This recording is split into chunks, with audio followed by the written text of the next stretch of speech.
name's Tanya and I'm with my sister here. Zanetta. And we're from the See You Girl channel. Yeah, that's right. We're from the See You Girl channel today. We are going to be reading 3 storybooks for you all. 3. We're going to be reading 3 storybooks for you all, and you have to rate the storybooks out of 10. I'm even going to rate it, and my sister Zanera is even going to rate it. And you have to rate all the storybooks out of 10 in the comment section below. So let's get this video started now. Woo! Wait. I forgot to say something. Well, if you like this video, give this video a big thumbs up. Okay, I'm awesome, right? Okay, anyway, give this video a big thumbs up and don't forget to subscribe to our channel to be a part of our, I don't know, Girl Power Squad. I just made it up in my mind right now. I'm awesome, right? Nah, just sleep. And, give this video a big thumbs up. Don't forget to subscribe to our channel and hit the notification bell to stay tuned for our new videos. Okay, let's get this video started. Woo! Okay, guys, so here are the storybooks. They got lost. Okay, so basically we are going to start with our first storybook, which is Murdoch, Thomas, and Friends. So I'm just gonna there. Perfect. Now, Murdoch, Thomas, and Friends. Okay. Ooh. Cool. Okay, let's see. Okay, this is a story about Murdoch, the Trender engine. When he joined my railway, he thought the other engine talked too much. Like, this, Murdoch thought the other trains in the Fat Controller Station talked too much. But he soon realized that they weren't that noisy after all. So, what's up? Thomas, Harvey, and Salty loved working at Brendam docks. Day and night, day after day, cargo ships arrive at the docks with goods from all over the world. This keeps the engines very busy, but sometimes after working very hard all day, they're so tired that their axles ache. Okay. One day, the Fat Controller decided to bring in a new tender engine to help. The new engine was long and he had 10 wheels. This is Murdoch, said the Fat Controller. He is going to pull goods on the main line. Ahoy, Murdoch, said Salty. Welcome, Murdoch, called Harvey. You're the biggest engine I've ever seen, cried Thomas. You're chatty a lot, said Murdoch quietly. Murdoch didn't like chatty engines or the noisy docks. He liked quiet runs through the countryside with just the noise of his engine and the trucks for company. Okay, this is a good story. Okay, anyways. Soon, Murdoch was coupled to a long line of heavy trucks. Now, his boiler strained, his wheels started to turn, and the mighty engine shoved away. But Murdoch didn't puff through the countryside. He puffed through a busy builder's yard with banging, hammering, and drilling all around him. Murdoch longed for some peace and quiet, but everywhere he went it was too noisy and crowded. At the end of the day, Murdoch was looking forward to a good night, peace and quiet rest. But when he got back to the engine, said Salty and Harvey were full of questions. What's the longest train you have ever pulled? Asked Harvey. Have you ever worked in France? Added Salty. Please, shuffled Murdoch. I want some peace and quiet. I don't want to share a shed with chatterboxes. No need to be rude, huffed Harvey. We're only being friendly, steamed Salty. Okay. The next morning, Murdoch collected another long, heavy train. This time he shoved into the beautiful countryside. It was splendid. All Murdoch could hear was the gentle rolling of his wheels and the soothing puffing of his engine. At last, he had some peace and quiet. Now, at least he has peace and quiet. Let's see what happens next. But suddenly, Murdoch's driver applied the brakes and he screeched to a halt. There were sheep on the tracks. Lots of sheep, that is. The sheep escaped from that field, said the driver. Through that broken fence, added the fireman. The driver and the fireman tried to chase the sheep back into the field. First this way and then that way. They tried everything, but nothing worked. The sheep were bleating louder and louder. It's no use, grumbled the driver. By now, the driver and fireman were very cross and tired. Then they realized that Murdoch's steam had stopped. The boilers got no pressure, cried the fireman. Murdoch's fire had gone out. I'll go and phone for help, said the driver. The fat controller... Oh my God.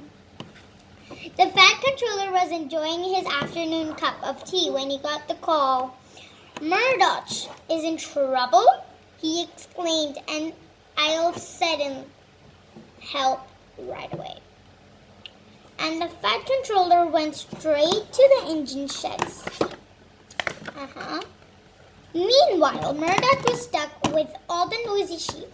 He was very unhappy. The valley wasn't peaceful anymore. Murdoch had never heard so much noise.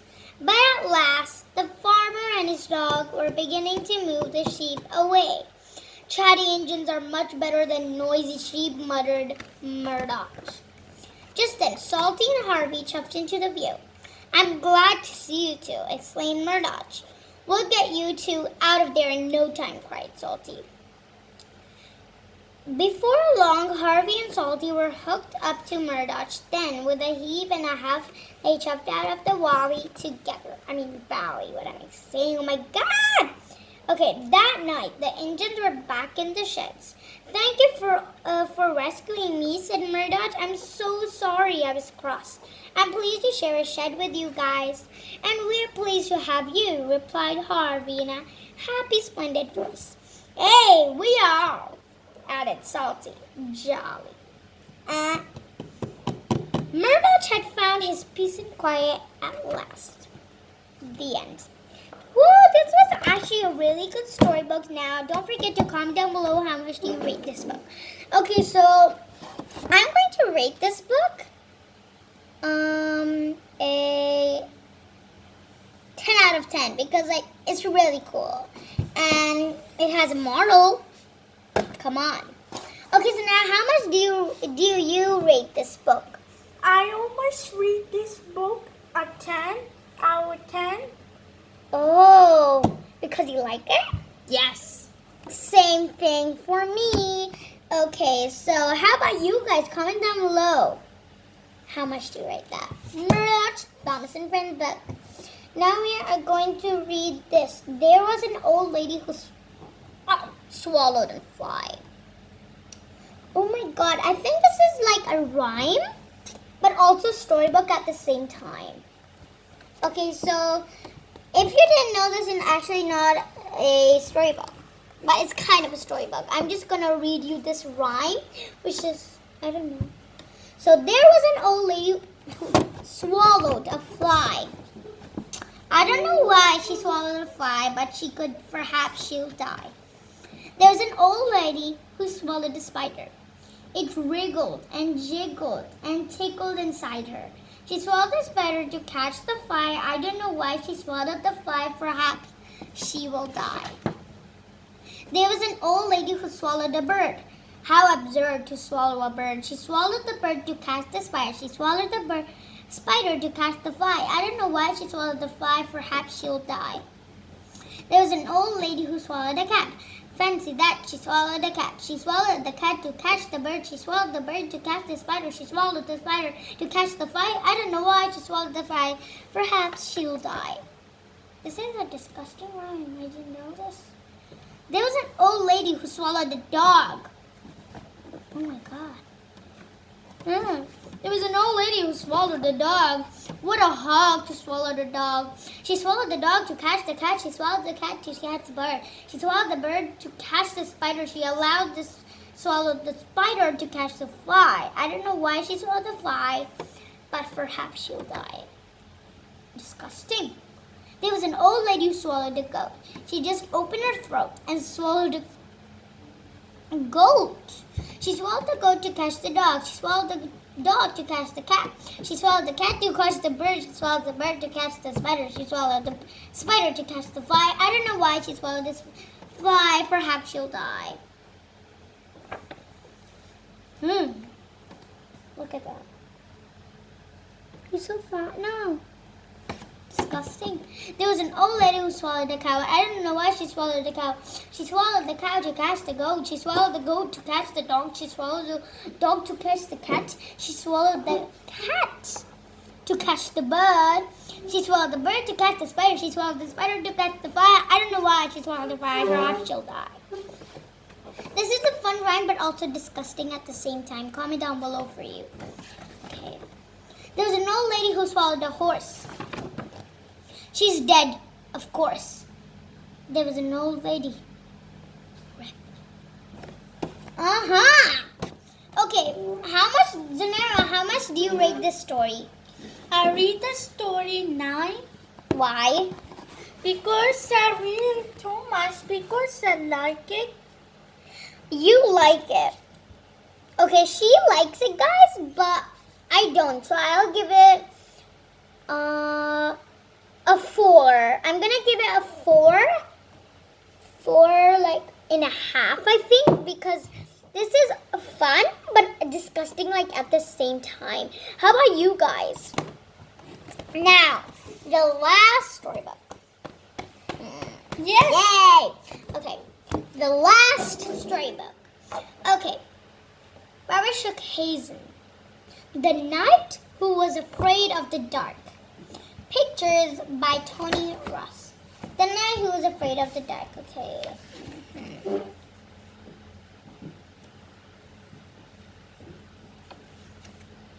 Okay.